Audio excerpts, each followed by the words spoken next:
జ్ఞాపకం చేశారు. జాగ్రత్త వినండి. ఎక్సోడస్ యొక్క ఇంట్రడక్షన్ మీకు ఇస్తూ అందులో ఆ ఇంట్రడక్షన్ లో పూర్తిగా చెప్పుకోవాల్సిన 7 పాయింట్స్.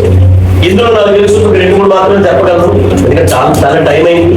ఆ 2-3 పాయింట్లు మిగతా వాళ్ళని జ్ఞాపకం చేస్తారు. ఫస్ట్ పాయింట్ ఏంటంటే నేను చెప్పేస్తాను, గుర్తుపెట్టుకోనండి. ఫస్ట్ పాయింట్ ఏంటంటే నిర్గమం అనే పేరు ఎక్కడ కనబడుతుంది అనే విషయాన్ని మీకు ఏ పేరు నిర్గమం అనే పేరు ఎక్కడ కనబడుతుంది అనే విషయాన్ని మీకు జ్ఞాపకం చేశాను. మీరు జాగ్రత్తగా ఈ వాక్యాన్ని జ్ఞాపకం చేసి నిర్గమకాండం అనే పేరు ఇంకా చెప్పాల్సి దేవుడు తీసుకున్నారని కూడా రాసుకోవచ్చు. ఎక్కడ కనబడుతుంది లేదా దేవుడు తీసుకున్నారని మనం చెప్పాలి. తర్వాత ఈ నిర్గమకాండం యొక్క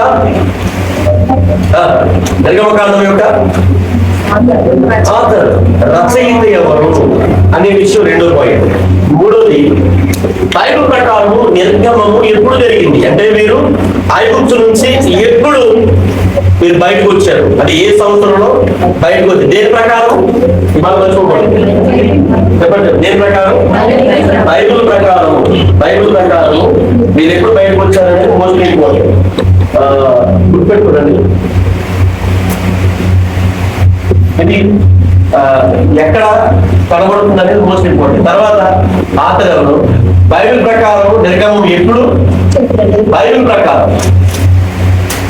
4వది ఏంటంటే ఐగుప్తు చరిత్ర ప్రకారం, అంటే ఈజిప్ట్ దేశం యొక్క చరిత్ర ప్రకారం నిజంగానే నిర్గమం జరిగిందా, జరిగితే ఏ రాజుల కాలంలో జరిగింది అని హిస్టరీ కావాలండి. నేను ఫస్ట్ ఏం చెప్పాను, నేను బైబిల్ ప్రకారం ప్రూవ్ చేయాలి ఇది ఎప్పుడు జరిగిందో. ఆ తర్వాత ఐగుప్తు చరిత్ర ప్రకారం కూడా ఫరోస్ ఉన్నారు కదా, ఫరోస్ పరిపాలించారు కదా ఐగుప్తుని. ఏ డైనాసిటీ వాళ్ళు పరిపాలించిన కాలాన్ని డైనాసిటీస్ అన్నారు. ఏ డైనాసిటీలో ఐగుప్తు చరిత్ర ప్రకారం ఏ రాజుల కాలంలో, ఇది మోస్ట్ ఇంపార్టెంట్, ఏ రాజుల కాలంలో జరిగిందో మనం ప్రూవ్ చేయగలగాలి. 5వది ఏంటంటే ఎర్ర సముద్రాన్ని ఒకవేళ ప్రూవ్ చేసి నిజంగా దాటారనుకుంటే వాళ్ళు ఏ స్పాట్ లో దాటారు, రెడ్ సీ అంటాం కదా, రెడ్ సీలో ఏ స్పాట్ లో దాటారు అనేది 5. 6వది ఈ దాటినోళ్ళు ఇంచుమించు ఎంతమంది, బైబిల్లో వాళ్ళు ఎంతమంది అని చెప్పబడింది. బైబిల్లో ఎంత ఎక్కువ మంది ఎక్కడా కూడా దాటినట్టుగా కనబడదు, కానీ మోస్ట్ ఇంపార్టెంట్ ఎక్కడ దాటారు, ఎంతమంది దాటారు. తర్వాత అయితే ఈ నిర్గమము ఎక్కడి నుండి ఎక్కడికి జరిగింది, ఇది కూడా చాలా ఇంపార్టెంట్. ఎక్కడి నుండి ఎక్కడికి జరిగింది. ఫస్ట్ నేను వాక్యం జ్ఞాపకం చేస్తాను. బైబిల్లో నిర్గమము అనే పేరు మొదట ఎక్కడ కనబడుతుంది, దేని నుంచి తీసుకున్నారనేది మోస్ట్ ఇంపార్టెంట్. బైబిల్ చూడండి, నిర్గమకాండం 19వ అధ్యాయం నిర్గమము అనే ఈ పేరుని నిర్గమ 19:1 చరిత్రకారులు తీసుకున్నారు. గట్టిగా స్తోత్రం చెప్పండి. ఇంగ్లీష్ లో ఉంటుంది గానౌ, అంటే వెడలిపోయారు అన్నమాట. ఇక్కడ నుండి తీసుకోబడిన ఆ నిర్గమము అనే మాటని ఇక్కడ నుంచి తీసుకుని ఈ గ్రంథానికి పేరుని పెట్టడం జరిగింది. నిర్గమకాండం అనే టైటిల్ దీన్ని బట్టి. ఎందుకంటే ఇజ్రాయేల్ ఐగుప్తు నుండి బయలుదేరిన, అంటే ఐగుప్తు నుంచి నిష్క్రమించిన, ఐగుప్తు నుంచి వెడలిపోయిన అనే మాటలు. అంటే వీళ్ళు ఏం చేశారు, అప్పటివరకు ఎక్కడున్నారు వీళ్ళు చెప్పాలి, ఎక్కడున్నారు అప్పటివరకు అట్లా ఐగుప్తు దేశం ఎక్కడున్నారు వీళ్ళు. ఐగుప్తు దేశం ఎన్ని సంవత్సరాలు ఉన్నారు, 430 సంవత్సరాలు ఉన్నారండి. 1-2 గారు. వాస్తవానికి ఇప్పుడు విషయం మీకు జ్ఞాపకం చేస్తాను. ఆదికాండం 15వ అధ్యాయము, ఆదికాండం 15వ అధ్యాయము 12వ వచనం. మృదు కుంగపోయినప్పుడు అబ్రహాము గాడిద పెట్టు భయంకరంగా కట్టి చీకటి కమ్మగా ఆయన నీ సంతతి వారు తమది కాని పరదేశమందు నివసించి ఆ దేశపు వారికి దాసులుగా ఉంచురు. వారు 400 ఏండ్లు. గట్టిగా స్తోత్రం చెప్పండి. ఎన్ని సంవత్సరాలు అండి అమ్మా, ఎన్ని సంవత్సరాలు కాదు, వీళ్ళు ఎన్ని సంవత్సరాలు ఉన్నారు. ఈ 30 సంవత్సరాలు ఎందుకు లేట్ అయింది రాబోయే దినాలు. ఇది ఎప్పుడు జరిగింది ఈ స్టోరీ, మోసే కాలంలో కదా, ఎప్పుడు జరిగింది. కానీ ఈ అబ్రహాం ఎప్పుడు చెప్పాడు, చెప్పండి అబ్రహాం ఎప్పుడు చెప్పాడు. అబ్రహాము పిల్లలు లేనప్పుడు, అర్థమైందా, దేవుని సన్నిధిలో దేవుని కోసం కనిపెడుతూ ఉండేటప్పుడు 75లో బయటకు వస్తే 100వ సంవత్సరం పెళ్ళిచ్చినప్పుడు ఇంకా ఇస్సాకు పుట్టక ముందే, అర్థమవుతుంది ఎప్పుడు పుట్టక ముందే, ఇస్మాయిల్ కూడా ఇంకా పుట్టక ముందే 16లో ఇస్మాయిల్ వచ్చాడు, 15లో అబ్రహాముతో దేవుడు మాట్లాడాడు. ఇస్సాకు రాలే, శ్రమైన తర్వాత ఇస్సాకు వస్తాడు. 15లో అబ్రహాముతో దేవుడు మాట్లాడినప్పుడు ఏమన్నాడనంటే, ఇదిగో నీ సంతతి వారు, అంటే నీ సంతతి ఎవరు, నీ తర్వాత ఇస్సాకు రావాలి, ఇస్సాకు తర్వాత యాకోబు రావాలి, యాకోబు సంతతి వారు వాళ్ళు ఐగుప్తుకు వెళ్ళి, ఐగుప్తులు ఎన్ని సంవత్సరాలు ఉంటారు? ఇంకా ఇస్సాకు పుట్టక ముందే ఇస్సాకులో నుండి యాకోబును చూసి, యాకోబులో నుండి 70 మందిని చూసి, ఆ 70 మంది ఎన్ని సంవత్సరాలు ఉంటారట? 400 ఉంటారు దేవుడు అబ్రహాముతో చెప్పాడు. కానీ వాళ్ళు అలాగే జరిగింది. ఇస్సాకు వచ్చాడు, యాకోబు వచ్చాడు, యాకోబు 70 మంది వచ్చారు, 70 మంది వెళ్ళి ఐగుప్తులు ఉన్నారు పరదేశులుగా, దాసులుగా. కానీ వాళ్ళు ఎన్ని సంవత్సరాలు ఉన్నారు అంటే 400. ఆ మాట కూడా మీరు చూస్తారు రండి, నిర్గమకాండంలోకి రండి. వాళ్ళు ఎన్ని సంవత్సరాలు ఉన్నారు అనేది మోస్ట్ ఇంపార్టెంట్. ఎన్ని సంవత్సరాలు ఉన్నారు వాళ్ళు? 12వ అధ్యాయం 41వ వచనం. ఆ 430 సంవత్సరములు గడిచిన తర్వాత జరిగినదేమనగా, 6 మంది యెహోవా సేనలన్నీ ఐగుప్తు దేశంలో నుండి బయలుదేరిపోయేను. గడియ స్తోత్రం చెప్పండి. ఇప్పుడు అబ్రహాము ఎన్ని సంవత్సరాలు చెప్పాడు? ఎన్ని సంవత్సరాలు? 400. కానీ వాళ్ళు ఐగుప్తులు ఎన్ని సంవత్సరాలు ఉన్నారు అంటే, ఇంకా ఈ 30 సంవత్సరాలకు ఎందుకు లేట్ అయింది అంటే, దేవుడు ఏదైనా ఒక మాట చెప్తే ఏం చేస్తాడు చెప్పండి, ఖచ్చితంగా అలాగే. కానీ ఎందుకు లేట్ అయ్యింది అనేది వండర్ఫుల్ టీచర్ అని చెప్తాను. అంటే ఇక రాబోయే దినాలలో ఎక్స్ప్లెయిన్ చేసినట్టు ఈ విషయాన్ని మీకు జ్ఞాపకం చేస్తాను. అంటే నిర్గమము అనే పేరు మొదట ఎక్కడ కనబడుతుంది అంటే, నిర్గమకాండము 19వ అధ్యాయం మొదటి వచనం నుండి బైబుల్ స్కాలర్స్ తీసుకున్నారు. ఎందుకంటే నిర్గమం అంటేనే బయలుదేరి వెళ్ళుట. ఎక్కడి నుండి? ఐగుప్తు నుండి బయలుదేరి వెళ్ళారు అనే మాట నుండి నిర్గమం అనే మాట చరిత్రకారులు లేదా స్కాలర్స్ తీసుకున్నారు. ఫస్ట్ మాట క్లియర్ అయిపోయింది. రెండో దగ్గర చాలా ఇంపార్టెంట్. ఇది మీకు దీని యొక్క ఆథర్ ఎవరు, ఇది మోస్ట్ ఇంపార్టెంట్. దీన్ని నేను జ్ఞాపకం చేస్తాను. దీన్ని ఎవరు రాశారని ఫస్ట్ చెప్పేశానండి, మోసే రాశాడని. కానీ మోసే రాశాడని బైబిల్లో ఎక్కడైనా ఎవిడెన్సెస్ ఉన్నాయా? ఇంపార్టెంట్. గట్టిగా స్తోత్రం చెప్పండి. ఫస్ట్ నేను మోసే నిర్గమకాండం రాశాడని చెప్పడానికి నిర్గమకాండంలో ఎవిడెన్స్ చూపిస్తాను. ఇప్పుడు మీకు అమ్మా దీన్ని ఎవరు రాశారన్నా నేను చెప్పండి ఎవరు రాశారన్న? నేనే కాదు, బైబిల్ స్కాలర్స్ అందరూ చెప్తారు ఎవరు రాశారని. మోసే రాశారు. అసలు వాస్తవానికి ఒక విషయం చెప్తాను. మోసే అనే పేరు యూదుల పేరు కాదు. ఇది యాక్చువల్ గా వినండి, చూడండి, ఇది ఎవరి పేరు అంటే ఐగుప్తులు పరిపాలించిన ఫరో యొక్క పేర్లు. గట్టిగా స్తోత్రం చెప్పండి. మీకు ఈ పేర్లు మీకు ఎక్స్ప్లెయిన్ చేస్తాను రాబోయే నెక్స్ట్ దాంట్లో. ఫరో పేర్లని అప్పుడు మోసే అనేవారు. ఇక్కడ నేను ఈ డైనాసిటీ 18th డైనాసిటీలో నిర్గమం జరిగిందనే విషయాన్ని మీకు ఎక్స్ప్లెయిన్ చేసినప్పుడు, ఇతని ముందు పరిపాలించిన ఫరో పేర్లు కూడా మోసే అనే పేరుతోనే ఎక్స్పోజ్ అయ్యాయి. గట్టిగా బోర్న్ ఆఫ్ గాడ్ అంటే దేవుని యొక్క పుట్టుక, దేవుని నుండి పుట్టిన వాడు. బోర్న్ ఆఫ్ గాడ్ అంటే దేవుని నుండి దేవుని యొక్క సహాయం వల్ల పుట్టుకోవడం. అంటే సామాన్యుడు కాడు, డైరెక్ట్ గా దేవుని దగ్గర నుంచి వచ్చిన పేరు పదవులు పెట్టుకోండి. అందుకే మీరు వాళ్ళు ఎప్పుడు కూడా చూసుకోండి, ట్రయాంగిల్ ఆకారంలో కట్టుకోండి. పిరమిడ్స్ ఎలా ఉంటాయి? ఎలా ఉంటాయి? ఎందుకు ఎలా కడతారు చెప్పండి? పిరమిడ్స్ ఎందుకు ఎలా కడతారో తెలుసా? అంటే ఎక్స్ప్లెయిన్ చేయడానికి ఒక అవకాశం ఉంది. ఎందుకంటే మోసే అనే పేరు యూదుడు కాదు, ఎవరిది? ఫరోలు పెట్టుకున్నారు. వీళ్ళు ఎందుకు పెట్టుకున్నారు అంటే మోసే అనే పేరు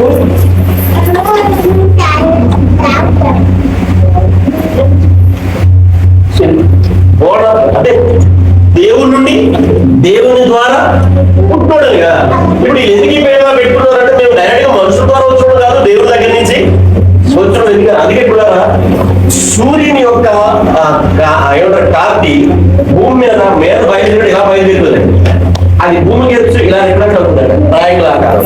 అంటే అర్థం ఏంటి తెలుసా? ఈజిప్ట్ లో దేవుళ్ళను ఆరాధించే ఫస్ట్ స్థానం సూర్యుని ఆరాధిస్తారు. గట్టిగా స్తోత్రం చెప్పండి. ఎవరిని ఆరాధిస్తారు? సూర్యుని. అందుకే పిరమిడ్లు కట్టుకునేటప్పుడు ఈ పిరమిడ్ లో డెడ్ బాడీస్ ఉండేవి కదా, డెడ్ బాడీస్. ఈ డెడ్ బాడీస్ లోపల పెట్టేవారు. ఎందుకంటే మీద నుండి సూర్యకాంతి పిరమిడ్ మీద పడేటప్పుడు ఈ లోపల ఉండే ఈ మమ్మిఫికేషన్ చేసే ఉంటారు కదా, ఎవరు? పరోడు. ఈ సూర్యకాంతి దాని మీద రిఫ్లెక్ట్ అయినప్పుడు వీళ్ళు ఏమవుతారు అంటే దేవుని దగ్గరికి వాళ్ళు వెళ్తారు, దేవునితో వాళ్ళు కలుసుకుంటారు అని బాడీని ఎక్కువ కాలం భద్రం చేయడానికి ఈ పిరమిడ్లు కట్టేవాడు. ఎందుకంటే వీళ్ళు దైవ సమానం అనేవారు. మోషే అనే పేరు యూదుల పేరు కాదు. గడికి స్తోత్రం చెప్తాము. ఎవరి పేరు కాదు? యూదుల పేరు కానే కాదు. నేను చెప్తాను, మీకు అర్థమవుతుంది. ఈయన కంటే ముందు, ఈయన పుట్టక ముందు కొంతమంది పరువులు మోసే అనే పేరుతో పిలువబడ్డారు. ఏ మోసే అని మీకు చెప్తాను, హిస్టరీలో ఉన్నవన్నీ కూడా. అదే గుర్తుపెట్టుకోనండి. మోసే అంటే అర్థం ఏంటి? రెండోది యూదులు చెప్తారు మోసే అనే పేరు ఇంకొక అర్థం చెప్తారండి. దీన్ని చెప్తారు మో ప్లస్ యూస్. అంటే మోసే అంటే అర్థం ఏంటి తెలుసా? మో అంటే నీళ్ళట, యూస్ అంటే తీయబడుట. నీటిలో నుండి తీయబడ్డాడు కాబట్టి మోసే అని అర్థం కూడా చెప్తారు. మోసేని ఎక్కడి నుంచి తీశారు? పెంచాడు. పెంచిన తర్వాత ఏమైంది? మగపిల్లలు చంపాడు కదా, పెంచలేకపోయారు. ఒక దమ్ము పెట్టి తయారు చేసి చూసారు, కీలు పూసి నైళ్ళలో విడిచిపెట్టారు. విడిచిపెట్టిన తర్వాత ఎవరు తీసుకున్నారు ఆయన్ని? ఫరో కుమారుడు. అందుకే అతను ఎందులో తీయబడ్డాడు? నీటిలో నుండి తీయబడ్డాడు కాబట్టి మోసే అనే అర్థం కూడా ఈయన చెప్తారు. ఫరో పేరు పెట్టుకున్నందుకు అర్థమైందా? డైరెక్ట్ గా దేవుడి దగ్గర నుంచి వచ్చే వాళ్ళు పడవలు పెట్టుకున్నందుకు. ఎందుకు పడవ మోసే అని పేరు పెట్టారంటే, మోసే అనే పేరు పెట్టింది మోసే కన్నా సొంత తల్లి కాదు. ఎవరు పెట్టారు? ఫరో కుమార్తె పెట్టింది. మరి ఆ పేరు పెట్టేటప్పుడు ఏ పేరు పెడుతుంది? ఇప్పుడు ఈమె ఎందుకు పెట్టింది అని అంటే మోసే అని. మోసే నెక్స్ట్ ఎవరైతే ఫరో కుమార్తె ఉందో అతని కుమారుడు అయినందుకు నెక్స్ట్ ఫరో స్థానం వస్తే కాబట్టి ఆమె ఏం పెట్టింది? దేవుని దగ్గర నుంచి వచ్చిన ఫరో స్థానాన్ని గురించి పేరే పెట్టింది. యూదులు చెప్పుకున్నట్టు మోయిస్ అని పేరు కూడా వీళ్ళు చెప్పినట్టు ఇది కూడా సూటబుల్. ఇప్పుడు నేను చెప్పాలన్న విషయం ఏంటంటే, దీని యొక్క ఆథర్ మోసే అని చెప్పుకున్నాం కదా, జస్ట్ పేరు అర్థం కావాలి కాబట్టి జ్ఞాపకం చేస్తాను. ఈ మోసే అని మనకు ఎలా నమ్మకాలం అంటే కొన్ని ఎవిడెన్స్. నిర్గమకాండం 17వ అధ్యాయం స్పీడ్గా చదవండి. మోసేనే నిర్గమకాండం రాశాడని చెప్పడానికి మెయిన్ రుజువు ఏంటో మీకు జ్ఞాపకం చేస్తాను. నిర్గమకాండం 17వ అధ్యాయం 14 చదవాలి. అప్పుడు యెహోవా మోషేతో ఇట్లనెను, నేను అమాలేకీయుల పేరు ఆకాశం కొంచెం ఉండకుండా బొత్తిగా తుడిచివేయుదును. కనుక జ్ఞాపకార్థముగా గ్రంథంలో రాసి యెహోషువకు వినిపించు. 34:4 కూడా రండి. 34:4 అంటే ఫస్ట్ ఇంటర్నల్ ఎవిడెన్స్. అంటే ఆ గ్రంథంలోనే ఈయన రాశాడని చెప్పడానికి ఎవిడెన్స్ చూపిస్తాం. 34:4 కూడా చదవండి. కాబట్టి అతను మొదటి పలుకుల వంటి 2 రాతి పలుకులను చెక్కెను. మోషే తనకు యెహోవా ఆజ్ఞాపించినట్లు ఉదయం ముందు పెద్దగడ లేచి ఆ 2 రాతి పలుకులు చేత పట్టుకొని సినాయి కొండ ఎక్కగా మేఘంలో యెహోవా దిగి అక్కడ అతనితో నిలిచి యెహోవా నామమును ప్రకటించింది. ఆ తర్వాత 27వ అదే అధ్యాయం 27వ మరియు యెహోవా మోషేతో ఇట్లనెను, ఈ వాక్యములను రాసుకొనుము. ఏలయనగా ఈ వాక్యములను బట్టి నేను నీతోను ఇశ్రాయేలుతో నిబంధన చేసి ఉన్నాను. మోషేతో దేవుడు డైరెక్ట్ ఏం చెప్తున్నాడు? ఈ మాటలన్నీ ఇశ్రాయేలుతో చెప్పడానికి నీవే గ్రంథంలో రాయు అన్నాడు. గడికి స్తోత్రం చెప్పండి. అంటే ఇంటర్నల్ ఏం చెప్తున్నాడు? మోసే దేవుడు రాయమన్నాడని, మోసే దేవుడు చెప్పిన మాటలన్నీ రాశాడని ఇంటర్నల్ ఎవిడెన్స్. అంటే గ్రంథములోనే మోసే రాశాడని ఎవిడెన్స్ కనబడుతుంది. అంటే సింపుల్ గా చెప్పాల్సి వస్తే ధర్మశాస్త్రాన్ని ఎవరు రాశారు? దేవుడు చెప్పగా మోసే రాశాడని నిర్గమకాండంలో ఇంటర్నల్ ఎవిడెన్స్. తర్వాత రెండో ఎవిడెన్స్ ఏంటన్నారు? యెహోషువ గ్రంథానికి రండి. యెహోషువ గ్రంథం మొదటి అధ్యాయం స్పీడ్గా రావాలి. యెహోషువ గ్రంథం స్పీడ్గా రావాలి. చాలా విషయం మీకు చెప్పాలి. యెహోషువ గ్రంథం మొదటి అధ్యాయం 7వ వచనం. అయితే నీవు నిబ్బరం కలిగి జాగ్రత్తపడి బహు ధైర్యముగా నుండి నా సేవకుడైన మోసే నీకు ఆజ్ఞాపించిన ధర్మశాస్త్రం అంతలో చొప్పున దేవులను. ఎవరు ఆజ్ఞాపించిన? నా సేవకుడైన మోసే నీకు ఆజ్ఞాపించిన ఏంటది? ధర్మశాస్త్రము. యెహోషువతో దేవుడు చెప్తున్నాడు, యెహోషువ సీనాయి దగ్గర మోసేకు ధర్మశాస్త్రాన్ని ఇచ్చాడు కదా, ఆ ధర్మశాస్త్రాన్ని మోసే నీకు టీచ్ చేశాడు కదా, దాని చొప్పున నువ్వు చెయ్యాలి అన్నాడు. అంటే it is the law of Moses అన్నాడు. అంటే ఇది మోసే ధర్మశాస్త్రం. అంటే యెహోషువ తర్వాత నెక్స్ట్ నాయకుడు ఎవరు? అమ్మా యెహోషువ తర్వాత మోసే తర్వాత నెక్స్ట్ నాయకుడు ఎవరు? యెహోషువ. అంటే మోసేతో దేవుడు చెప్పిన మాట ఇంద్రనంలో చూసాం. తర్వాత యెహోషువ గ్రంథంలో కూడా యెహోషువ ఏం చెప్పాడు? ఇది మోసే ధర్మశాస్త్రం. తర్వాత మీకు మరొక గొప్ప ఎవిడెన్స్ ఏంటంటే కింగ్స్ అందరిలో కూడా గ్రేట్ కింగ్ డేవిడ్ అండి. దావీదు ధర్మశాస్త్రాన్ని ప్రేమించడానికి ఇంకెవరు కూడా ఆ దావీదు కూడా సొలొమోనుకి చెప్పిన ఎవిడెన్స్ ప్రకారము విజ్ఞాపనం చేస్తారు. రాజుల మొదటి గ్రంథంలోకి రండి. రాజుల మొదటి గ్రంథం 2వ అధ్యాయం 3వ వచనం. ఇది ఒక గ్రేట్ కింగ్ మోసే ధర్మశాస్త్రాన్ని గుర్తిస్తున్నా మోసే రాశాడని చెప్పడానికి మనకు ఎవిడెన్స్. ఈ దేవుడిని యెహోవా అప్పగించిన దాన్ని కాపాడి ఆయన మార్గములను అనుసరించిన యెడల నీవు ఏ పని పూనుకొనినను ఎక్కడ తిరిగినను అన్నింటిలో వివేకంగా నడుచుకుందువు. మోసే ధర్మశాస్త్రంలో రాయబడి ఉన్న వినండి సొలొమోను మోసే అమ్మ ఎవరి ధర్మశాస్త్రం అన్నాడు చెప్పండి. ఎవరి ధర్మశాస్త్రం?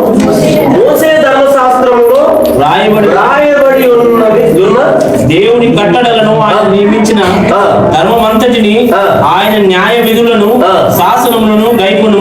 దావీదు కూడా ఏం చేస్తున్నాడు చెప్పండి రుజువు చేస్తున్నాడు. దేవుని ఇప్పుడు ఇక్కడ టీచ్ చేస్తున్న ఈ ధర్మశాస్త్రం అంతా కూడా ఎవరిది? మోసే. ఎవరు చెప్పారు? ఒకటి ఇంటర్నల్ ఎవిడెన్స్. ఏంది? నిర్గమకాండంలోనే దేవుడు చెప్పగా మోసేని గ్రంథస్థం చేయమని చెప్తే మోసే రాశాడని మోసేనే ఇంటర్నల్ గా సాక్ష్యం చెప్పాడు నిర్గమకాండంలో. రెండోది నెక్స్ట్ మోసే తర్వాత నాయకుడు ఎవరు? యెహోషువతో కూడా ఏం చెప్తున్నాడు? మోసే ధర్మశాస్త్ర ప్రకారం నడుచుకో అన్నాడు. ఇప్పుడు ఎవిడెన్స్ ఏంటో తెలుసా? అసలు కింగ్స్ అందరిలో గ్రేట్ కింగ్ ఎవరని చెప్తాను? డేవిడ్. దావీదు కూడా తన కొడుకైన సొలొమోనుకి ఏం చెప్తున్నాడు? మోసే ధర్మశాస్త్రంలో రాయబడిన కట్టడలు. ధర్మశాస్త్రం ఎవరని చెప్తున్నాడు? దావీదు. తర్వాత మరొక గ్రేట్ ఎవిడెన్స్ ఏంటంటే శాస్త్రి అన్నారు ఎజ్రా గారిని. ఎజ్రా ఎవరండి? మీకు సువార్త వరకు వెళ్లే వరకు మనం బతుకుంటూ చెప్తాను నేను. శాస్త్రులు ఎవరు? సద్దూకైలు ఎవరు? హేరోదీయులు ఎవరు? అర్థమైందా? శాస్త్రులు, సద్దూకైలు, హేరోదీయులు, పరిసయ్యులు 4 రకాల గుంపులు ఉండేవి. ఎన్ని రకాల గుంపులు? వీరు నలుగురిది 4 రకాల కేటగిరీ. అందులో శాస్త్రుడు ఏంటంటే రాయుడు అన్నమాట. వాళ్ళు ఏంటో తెలుసా? ధర్మశాస్త్రాన్ని ఈ ప్రతి నుండి ఇంకొక కొత్త ప్రతిని రాయాలి. రాసేటప్పుడు ఏం చేసేవాడు తెలిసాడు? గుహల్లోనికి వెళ్ళిపోయి కుమరాన్ గుహలు కానీ కేవ్స్ అంటారు కదా, కుమరాన్ కేవ్స్ అంటారు కదా. మనకు కూడా కొన్ని కేవ్స్ ఉంటాయి. అరకవేలి వెళ్తే కొన్ని కేవ్స్ గుహలు ఉంటాయి. అక్కడ కుమరాన్ గుహలు చాలా ప్రసిద్ధిగాంచినవి. ఎందుకు కుమరాన్ గుహలు అన్నానంటే బైబిల్లో చాలా ప్రతులు, ఓల్డ్ టెస్ట్మెంట్ ప్రతులు కుమరాన్ గుహల్లో కొండల్లో చుట్టి పెట్టిన కుమరాన్ అనే గుహల్లో దొరికాయండి ఆ ప్రతులు. దాన్ని ఇప్పటికీ మ్యూజియాలు భద్రం చేశారు. ఓల్డ్ ప్రతులు అండి. ఇప్పుడు మనం వెళ్తే చాలా ప్రాంతాలలో యెషయా గ్రంథము, ఇర్మియా గ్రంథము, ఇలాంటి చాలా పుస్తకాలు, కీర్తన గ్రంథము, ఇలాంటి యోబు గ్రంథము, ఇలాంటి పుస్తకాల యొక్క మెయిన్ చర్మపు చొక్కాల మీద రాయబడిన ప్రతులన్నీ కనబడతాయి. రాజు కింగ్ డేవిడ్ తర్వాత ఎవరన్నాడు? శాస్త్రి. అంటే వీళ్ళు రాసేవారు. ఎలా రాసేవారు తెలుసా? అమ్మమ్మ బైబిల్లో యెహోవా అనే పేరు చాలాసార్లు ఉంటుంది కదా. యెహోవా అనే పేరు కనబడిన ప్రతిసారి కదా ఆ పేరు అంతవరకు రాశారు కదా. ఆది ఎందు వాక్యం ఉండేదో రాసుకుంటూ మధ్యలో యెహోవా అని పేరు వచ్చింది అనుకోండి, అక్కడ ఆగేసి ఈ శాస్త్రి వెళ్ళి మొత్తం స్నానం చేసి మళ్ళా ఉతికిన బట్టలు వేసుకొని అర్థమవుతుందా ఆ పాత పెన్నని భూమికేసి అంటే గట్టిగా అనిసేస్తే ఉల్లిరిపోదు పక్కన పడేసి మళ్ళీ కొత్త పెన్నతో యెహోవా అని రాసేవాడట. అలా ఎన్నిసార్లు దేవుని పేరు వస్తే అన్నిసార్లు ఈ రాసేవాడు స్నానం చేయాల్సిందే, ఈ రాసేవాడు శుద్ధీకరించుకోవాల్సిందే. అలా రాశారు బైబిల్. గట్టిగా స్తోత్రం చెప్పండి. సపరేట్ గా స్క్రైబ్స్, శాస్త్రులు అనేవాళ్ళు ఉండేవాళ్ళు. ఆ శాస్త్రులు బైబిల్లో ప్రాముఖ్యమైన శాస్త్రి ఎజ్రా. ఈయన కూడా మోసే ధర్మశాస్త్రం అని ఎవిడెన్స్ ఇచ్చాడు. చూడండి ఎజ్రా గ్రంథము 6వ అధ్యాయం 8వ వచనం స్పీడ్. ఇది ఒక ఎవిడెన్స్ మోసేనే రాశాడని చెప్పడానికి. 7వ అధ్యాయం 6వ వచనం. ఈ ఎజ్రా ఇశ్రాయేలు దేవుడిని యెహోవా అనుగ్రహించిన మోసే యొక్క ధర్మశాస్త్రమందు ప్రవీణత గల శాస్త్రి మరియు అతని దేవుడైన యెహోవా హస్తం అతనికి తోడుగా ఉన్నందున అతడు ఏ మనకి చేసిన రాజు అనుగ్రహించు. ఈ ఎజ్రా ఇశ్రాయేలు దేవుడిని యెహోవా అనుగ్రహించిన మోసే యొక్క ధర్మశాస్త్రము. ఎవరి ధర్మశాస్త్రం అంటే మీకు క్లారిటీ ఏమైనా వస్తుందా? ఎవరు రాశారు అని ఎవిడెన్సెస్ ఇస్తాం నోటుతో కాదు. ఒకటి ఎవరు చెప్పారు? అతను తన గ్రంథంలో తానే రాశాడని దేవుడు చెప్పగా తనే ఇంటర్నల్ ఎవిడెన్స్ ఇచ్చాడు. రెండోది యెహోషువ, తర్వాత వచ్చిన నాయకుడు యెహోషువ. దేవుడు చెప్తున్నాడు నువ్వు మోసే తోడు నీకు తోడై ఉంటాను కాబట్టి ఉండాలనంటే మోసే ధర్మశాస్త్రం ప్రకారం ఇదంతా చేయి. అంటే మోసే లాని ఇది మోసే ధర్మశాస్త్రం, మోసేకి నేను ఇచ్చిన ధర్మశాస్త్రం మోసే ద్వారానే వచ్చిందని రూఢిపరిచాడు. మూడో ఎవిడెన్స్ ఏంటంటే కింగ్ డేవిడ్. అంటే కింగ్స్ అందరిలో కూడా వాల్యుబుల్ కింగ్ ఎవరండి? దావీదు తర్వాత దావీదు రూల్ మోడల్ పెట్టుకొని వచ్చారు అందరూ. అందుకే ధర్మశాస్త్రాల గురించి ఎక్కువ మాట్లాడింది కూడా ఎవరు? 119 దావీదు మాట్లాడినే నీ ధర్మశాస్త్రం ధర్మశాస్త్రం ధర్మశాస్త్రం ధర్మశాస్త్రం. అలాంటి వ్యక్తి చెప్తున్నాడు ఇది మోసే రాసిన ధర్మశాస్త్రం నా కుమారుడా సొలొమోను దీని ప్రకారం కట్టడలు అనుసరించినట్టు దావీదు ఎవిడెన్స్. తర్వాత నాలుగోది ఏంటి? ఆ రోజు స్క్రైబ్స్ అనేవి రాసేవారు కాబట్టి శాస్త్రం మోస్ట్ ఇంపార్టెంట్ కాబట్టి ఎజ్రా శాస్త్రి కూడా ఇది మోసే ధర్మశాస్త్రం అని రూఢిపరిచాడు. అత్యంత మరొక ప్రాముఖ్యమైన వ్యక్తి మందిరం కూర్చబడి కాల్చబడి ఎజ్రా కాలంలో కట్టబడ్డ దాని చుట్టూ ఉన్న ప్రాకారాలు కట్టిన మరొక వ్యక్తి ఎవరంటే నెహెమ్యా. 52 దినాలలో చుట్టూ ఉన్న ప్రాకారాలు కట్టబడ్డాయి. మందిరం కాదు, ఏది కట్టబడింది? ప్రాకారాలు కట్టబడ్డాయి. ఆ ప్రాకారాలు నిర్మించడానికి తయారుపడిన నెహెమ్యా కూడా ఎవిడెన్స్ ఇచ్చాడు. 13వ చదవండి. ఆ దినమందు వారు మోసే గ్రంథమందు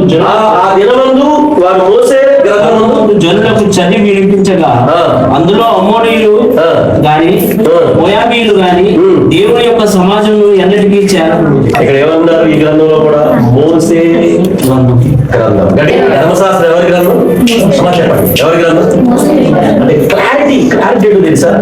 మెయిన్ పర్సన్ చాలా ఉన్నాయి కానీ నేను మెయిన్ పర్సన్ ముందుకు వెళ్ళడానికి అవకాశం లేదు కాబట్టి మెయిన్ పర్సన్స్ గురించి మీకు ఎవిడెన్స్ ఇస్తాను. ఓల్డ్ టెస్టమెంట్ లో ముగింపు ఆ పుస్తకం ఏంటో తెలుసా? మలాకి. దానిలో కూడా ఒక ఎవిడెన్స్. మలాకి గ్రంథం 4వ అధ్యాయం 4వ వచనం. మలాకి గ్రంథం 4:4 అంటే ఓల్డ్ టెస్టమెంట్ క్లోజ్ అయ్యేటప్పుడు కూడా మలాకి ద్వారా ఇది మోసే ధర్మశాస్త్రం అని చూపించాడు. 4:4 చదవండి. హోరేబు కొండ మీద ఇశ్రాయేలు అందరూ వినండి. ఏ కొండ మీద? అమ్మా చెప్పారు అందరూ. ఏ కొండ? సీనాయికి మరో పేరేంటో తెలుసా? The mount Horeb. గట్టిగా స్తోత్రం చెప్పండి. మా సీనాయికి మరో పేరేంటి? Mount Horeb.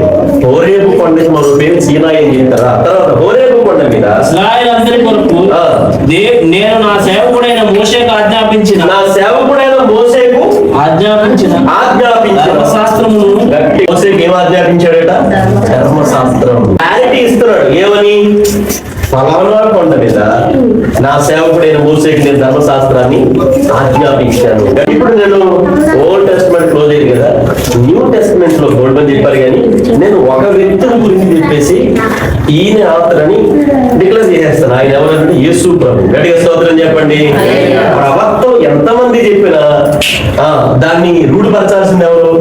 యేసు ప్రభు. యేసు ప్రభు వారు కూడా ఇది మోసే ధర్మశాస్త్రం పూజ చేశారు. మార్కు సువార్త 7వ అధ్యాయము 10వ వచనం స్పీడ్గా. యేసు ప్రభు వారు ఆయన బతుకుల దినాలలో ఇది మోసే ధర్మశాస్త్రం అని దాన్ని పూజ చేశాడు. ఆయన దాన్ని వివరించాడు. నీ తల్లిదండ్రులను గణపరచవలనని నీ తండ్రిని తల్లిని దూషించడానికి మరణ శిక్ష వెరించవలనని మోసే చెప్పాడు కదా. తల్లిదండ్రులు సన్మానించాలి. తల్లిదండ్రులు దీర్ఘాయుష్మంతులు అవ్వాలంటే తల్లిదండ్రులు సన్మానించాలని ఎవరు చెప్పారంటున్నాడు? చెప్పండి, చెప్పండి. అది మీరు మాట చెప్పండి. మోసేకి యేసు ప్రభు మధ్యలో కారణం బయలుదేరారు చెప్పాను కదా. పోయిన 1446 అని చెప్పాను నేను మామూలుగా. వారు నిర్గమం బయలుదేరింది మోసే కాలం. అంటే ఈ మధ్యకాలంలో రాశారండి.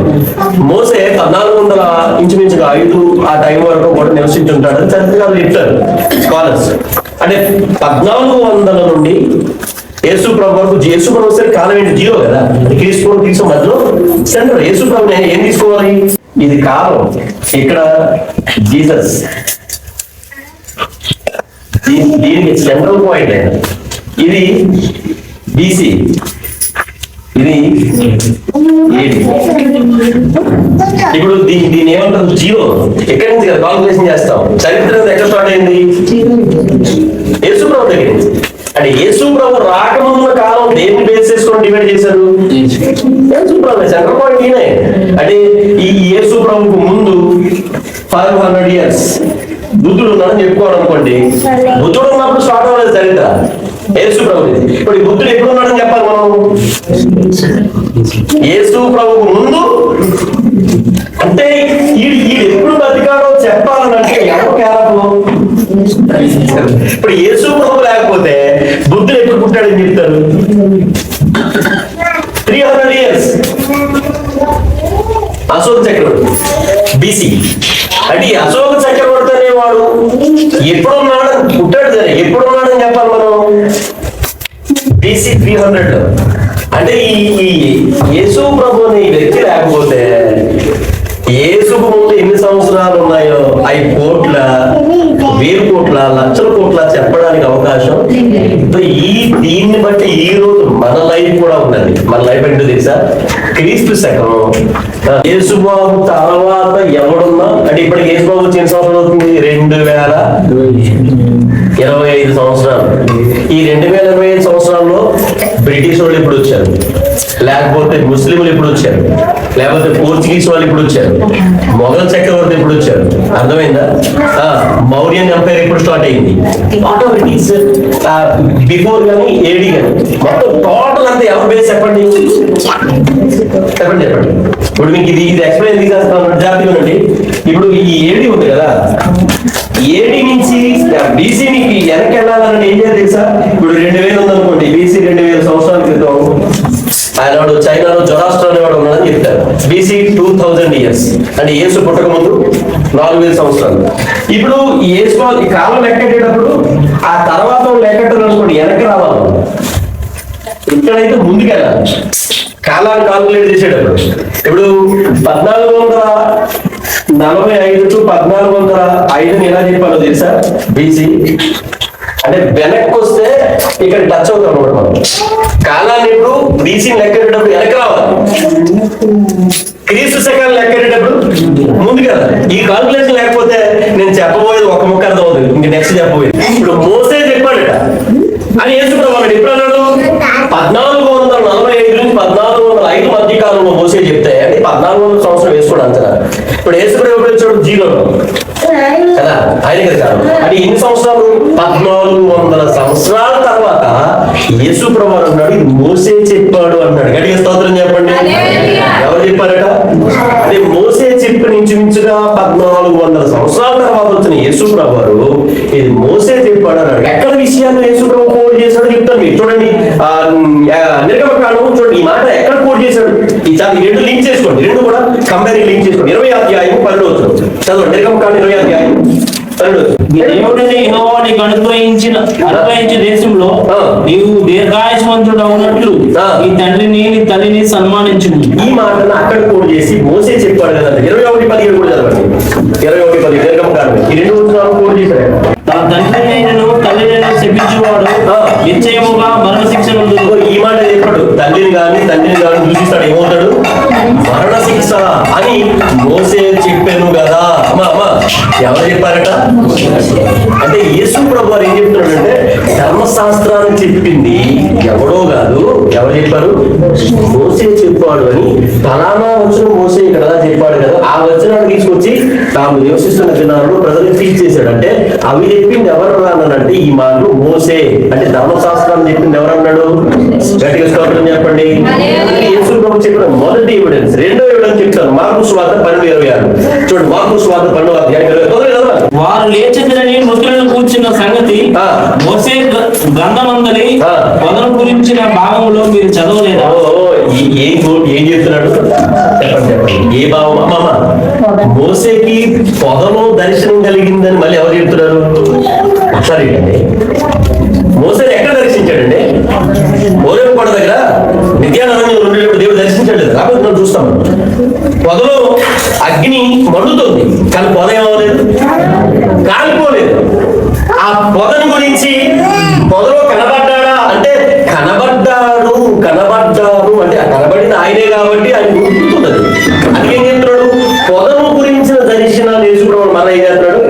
ఇది ఎక్కడ ఉంది? మత నిర్గమకాండం 3వ అధ్యాయంలో ఉందండి. దీనికి ఇక్కడ లింక్ చేసుకోండి. 3వ అధ్యాయం 6వ వచనం చదవండి. నిర్గమకాండం 3వ అధ్యాయం 6వ వచనం.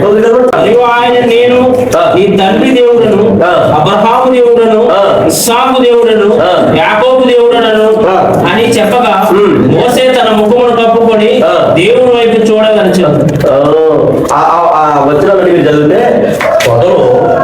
ప్రభు ఏం చేశాడని దర్శనం ఇచ్చాడు. ఆ దర్శనం మోషేకు దేవుడు ఇచ్చాడని చెప్పడానికి యేసు ప్రభు మనం ప్రస్తావించాడు. ఇప్పుడు అంటే ఇంచుమించుగా మీకు చెప్పదా, ఇప్పుడు మోసే ఎన్ని సంవత్సరాలు బతికాడు మాట్లాడేటండి అమ్మా? 120 4 ముక్కలు చేయాలి. ఈ ఫస్ట్ 40 పరో ఇంట్లో, నెక్స్ట్ పార్టీ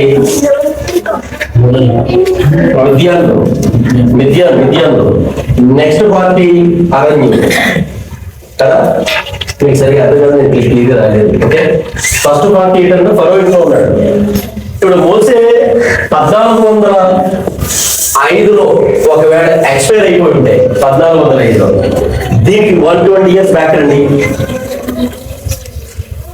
అంటే కలపాలి, బ్యాక్ వస్తే తీసేయాలి. కానీ 1420కి 120 కలపండి. ఈ టైంలో మోసే పుట్టుంటాడని చెప్తాడు. గుర్తుపెట్టుకోండి, ఎప్పుడు పుట్టాడు? 1525. 1525లో నుండి 120 తీసేయాలి యువతకు వచ్చేటప్పుడు. అప్పుడు ఎంత వస్తుంది? 1405. అంటే ఇప్పుడు జాగ్రత్త వినండి, పొదలో ఎప్పుడు ఉన్నాడు అంటే 1405కు ముందు ఇక్కడ 40 కలపాలి. ఎంత కలపాలి? 1405. ఎందుకంటే మిథ్యాన్లో ఎప్పుడు ఉన్నాడు? అరణ్యంలో. ఇక్కడ 40 ప్లస్ ఇంకో 40, 80 కలపాలి. 1445. ఎంత అండి? ఇప్పుడు 1485 వస్తుంది కదా. 1405 ప్లస్ 80, ఎందుకంటే 40 years ఉంచుకోవాలి. ఇది అరణ్యంలో ఉన్నది. ఓ 40 ఏమో జరిగిపోయి ఇంకో 40. అర్థమైందా? ఇది అరణ్యంలో 40 అండి. పరో ఇంట్లో మిథ్యాన్లో ఉన్నప్పుడు కదా పదా. అంటే ఇప్పుడు ఈ 40 కలిపే దేనికి? 1405 ఎక్స్పైర్ అయిపోయాడంటే మీకు ఏమైనా అర్థమవుతుంది? 1405లో మోసే ఒకరు చనిపోతే దానికి 8 years కలపాలి. ఎందుకంటే మిథ్యాన్లో ఉన్నది 8 years బిఫోర్. అంటే ఇప్పుడు మొత్తం ఇప్పుడు ఎంత అవుతుంది? 1485 నుండి 1445 మధ్య కాలంలో, అంటే 40 years, ఏ టైంలో 40 years ఎండింగ్ లో మాట్లాడాడు మ్యాక్సిమం. ఎందుకంటే అది అయిపోయిన తర్వాత వస్తుంది మ్యాక్సిమం. అంటే 1445 బిఫోర్ ఎప్పుడు మాట్లాడుకుంటాడు. అంటే ఆ టైంలో ఏమైందో తెలుసా? మోషేతో దేవుడు మాట్లాడు, పొదలో దర్శించాడు. అంటే ఇంచుమించుగా యేసు రాకముందు 1450 సంవత్సరాల క్రితం జరిగిన స్టోరీని యేసు ప్రభు అంటాడు, పొదలో దేవుడు అతనికి కనబడ్డాడు అన్నాడు. గట్టిగా స్తోత్రం చెప్పండి.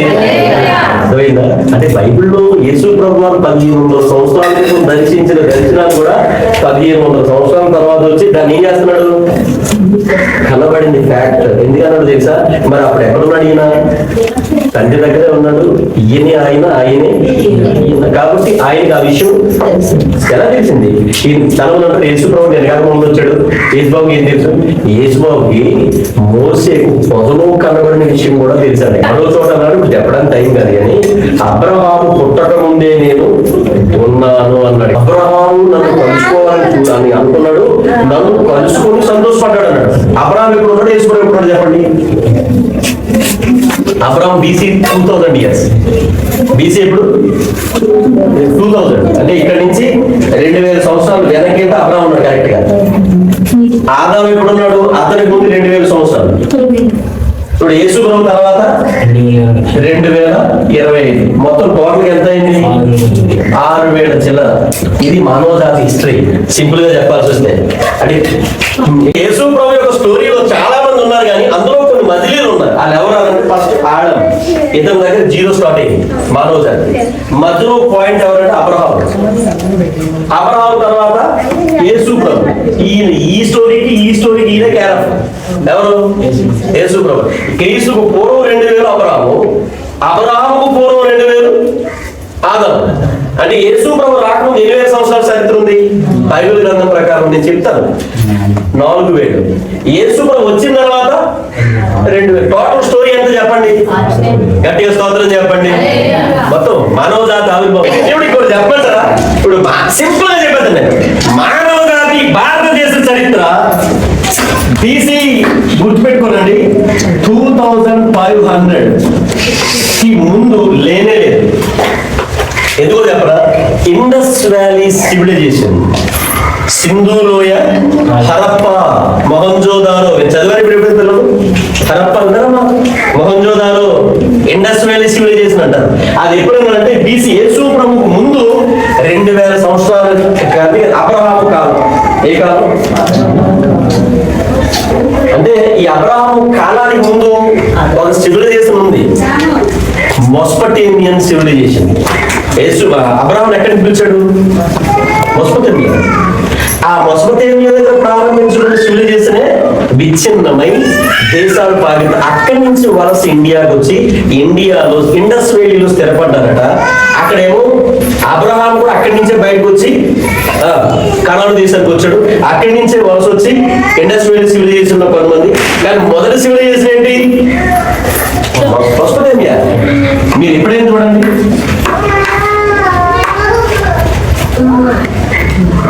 ఇది లేకపోతే మానవజాతి స్టోరీ లేదు. ఇండియన్ హిస్టరీ కాదు, వరల్డ్ హిస్టరీలో కూడా కేరళ పట్ల చేయడం మొస్పటేమియా.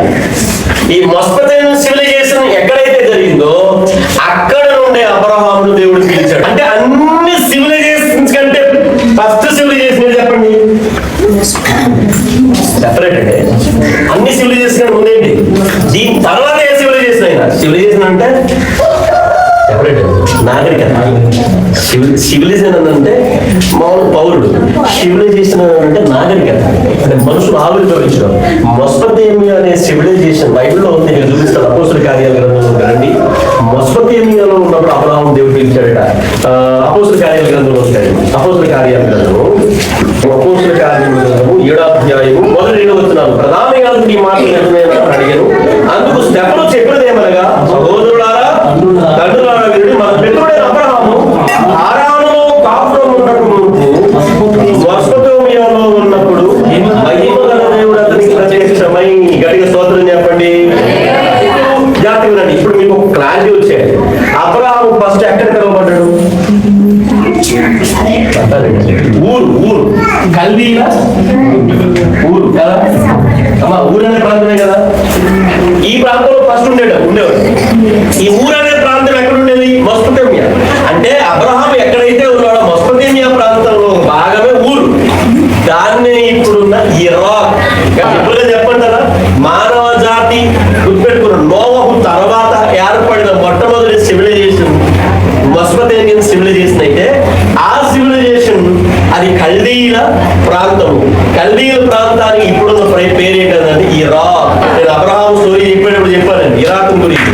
అంటే ఇప్పుడున్న తాబేలు గోపుర పునాదులు కానీ, ఇప్పుడున్న ఏదేలు కానీ, లేకపోతే హనోకు ఎత్తబడిన స్థలం కానీ, లేకపోతే మెతుసెలా చనిపోయిన ప్రాంతం కానీ, తర్వాత ఆదాము కుమారులు వాడు పొడవబడిన ప్రాంతాలు కానీ, ఇప్పుడున్న ఇరాక్ ప్రాంతంలోనే ఉన్నాయి. అవన్నీ చెప్పండి, మానవ జాతి ఎక్కడ పుట్టింది అని నేను చెప్పను, కానీ అక్కడే పుట్టుంటది. మ్యాక్సిమం అక్కడే దిగారు కాబట్టి. కానీ మొదటి సివిలైజేషన్ ఎక్కడ జరిగిందంటే ఇరాక్. అంతే సింపుల్ గా. దాన్నే మొస్పటేమియా అన్నారు. ఇప్పుడు అక్కడి నుంచి అబ్రహాం ఏమో ఎక్కడికి వెళ్ళాడు? కనాను. ఈ ఇరాక్ నుండి ఎక్కడికి వచ్చాడు? ఇండస్ వ్యాలీ సివిలైజేషన్ మా చెప్పండి ఎక్కడికి వచ్చాడు? సింధు లోయ ప్రాంతానికి. మీకు అర్థమైందా? అంటే ఇండస్ వ్యాలీ సివిలైజేషన్ ఎందుకు చెప్తున్నాను అంటే, BC 2005 years అన్నాడు. ఈ కోట్లు అన్నారు కదా, ఎక్కడ ఆగిపోతుంది? ఎక్కడ మన ఇండియా యొక్క సివిలైజేషన్ ఇక్కడ ఆగిపోతుంది. 2500 సంవత్సరాలు అంటే ఎప్పుడైనా 4500 మొత్తం భారత జాతి. ఈ 4500 సంవత్సరాల క్రితం ఇప్పుడు వరకు లెక్కేసింది. క్రీస్తు 2500. ఈ వీళ్ళు ఎవరైతే ఇండస్ వ్యాలీ సివిలైజేషన్ లో వాళ్ళు వాడారో, వాళ్ళు వాడిన అంటే బొమ్మలే అక్షరాలు కానీ, చేప బొమ్మ, ఎద్దు బొమ్మ, ఇలాంటి బొమ్మలే అక్షరాలు. వాళ్ళకి లిపి లేదు. ఆ లిపితోనే వాళ్ళు మాట్లాడుకున్నారు. ఎవరు? Indus valley civilization. మరి ఆ లిపితో మాట్లాడుకుంటే ఇప్పుడున్న సంస్కృతానికి కోట్ల సంవత్సరాలు అన్నారు కదా. What is the evidence? ఒక జాతి బతికింది అనడానికి వాళ్ళ భాష ప్రయాణం. ఇండస్ వ్యాలీ సివిలైజేషన్స్ లో వాళ్ళు వాడిన ఏమంటే దాన్ని ఏమంటారు, బొమ్మలను కూర్చిన భాష ఉంది. కానీ ఇప్పుడు వాళ్ళు ఏమంటారు, సంస్కృతం ఉంది కదా. సంస్కృతానికి ఏం లేదు. ఇక చెప్పండి, ఇప్పుడు ఈ గ్రంథాలు ఎందులో రాసుకున్నారు? ఎందులో రాసుకున్నారు? గ్రంథాలు ఎందుకు రాస్తారు? సంస్కృతం.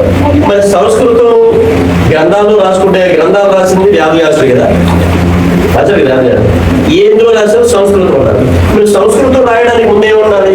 మనకి తెలుగు ఉంది, తెలుగు ఏమున్నాయి? ఉన్నాయిలేవా? ఇటువంటి చదువుతున్నాం మనం ఆయనకి. అలాగే ఇప్పుడు ఈ పుస్తకం దేని మీద రాయబడింది? సెపరేట్ అక్షరాల మీద. మరి అక్షరాల మీద రాయబడితే మరి ఆడ అక్షరాలు ఏ అక్షరాలు రాశారు? ఎక్కడ జ్ఞాపకం చేస్తారు ఇవన్నీ? అది అంటే మన పూర్వం మన బేసిక్ అంటే నేల మీద నిల్చున్నాం కదా, మానవ జాతి నిలవబడడానికి మొట్టమొదటి నాగరికత మెసొపొతేమియా. గట్టిగా స్తోత్రం చెప్పండి. అంటే ఆ తర్వాత ఆవిర్భవించిన ఇండియన్ సివిలైజేషన్ కానీ, ఆ తర్వాత ఆవిర్భవించిన ఈజిప్ట్ సివిలైజేషన్ కానీ, లేకపోతే ఆ తర్వాత ఆవిర్భవించిన ఏమంటారు దాన్ని, ఇంకా ఉన్నాయి కదా సివిలైజేషన్స్. ఆ సివిలైజేషన్స్ అన్ని కూడా పురాతనమైంది. నాకు చెప్పారు కదా మెసొపొతేమియా. అక్కడ నుండి ఎవరిని పిలిచాడు? అబ్రహాము తీసి జాతి చరిత్ర అంటే హిస్టరీ కానీ, సైన్స్ కానీ, జియోగ్రాఫికల్ ఎవిడెన్స్ కానీ ఇంకా చెప్పాల్సి వస్తే ఇంకా వాటెవర్ ఏదైనా 6000 years అంటే ఇప్పటికి బీసీ 4000 years కరెక్ట్ అవుట్లే. నేను ఏం చెప్పానండి? 2 పదాలు చెప్పాను. అమ్మ ముగించేస్తున్నాను. ఏం చెప్పాను? ఫస్ట్ ఏం చెప్పాను? నేను 2 పదాలు చెప్పాను. 7 ఒకటేంటి? నిర్గమం ఎక్కడి నుంచి తీసుకున్న నిర్గమం అనే పదం చెప్పాను. రెండోది నిర్గమము అనే పేరు మొదటి ఎక్కడి నుంచి వచ్చింది చెప్పుకోవడం కదా. రెండోది ఏంటి? దీని యొక్క అతను ఎవరు అతను? క్లారిటీ వచ్చిందా? ఎవరు ఆయన గ్రంథంలో చెప్పబడింది, యెహోషువ చెప్పాడు, తర్వాత దావీదు రాజు చెప్పాడు, ఎజ్రా చెప్పాడు, నెహెమ్యా చెప్పాడు, మలాకి చివరి ప్రవక్త కూడా చెప్పాడు. అంతకంటే ఇంపార్టెంట్ ఎవరు చెప్పారు? ఆయన చెప్పిన తర్వాత కాదన్నాను లేదు. గట్టిగా స్తోత్రం చెప్పండి. అంటే ఇది ఎవరు రాశాడు? మోసే రాశాడు. ఇందులో ఏం డౌట్ ఉందా? అంటే బిబ్లికల్ ప్రకారం మోసే రాశాడు. కాబట్టి ఈ మోసే రాసిన ఈ గ్రంథం నా మాట మీకు అర్థమవుతుందా? మోసే రాసిన ఈ గ్రంథం ఇశ్రాయేలులందరూ ఇప్పటికీ కూడా పాటిస్తా ఉన్నారు. 2 పదాలు చెప్పుకున్నాం, వచ్చేవారు 2 పదాలు చెప్తారు. దేవుడి మాట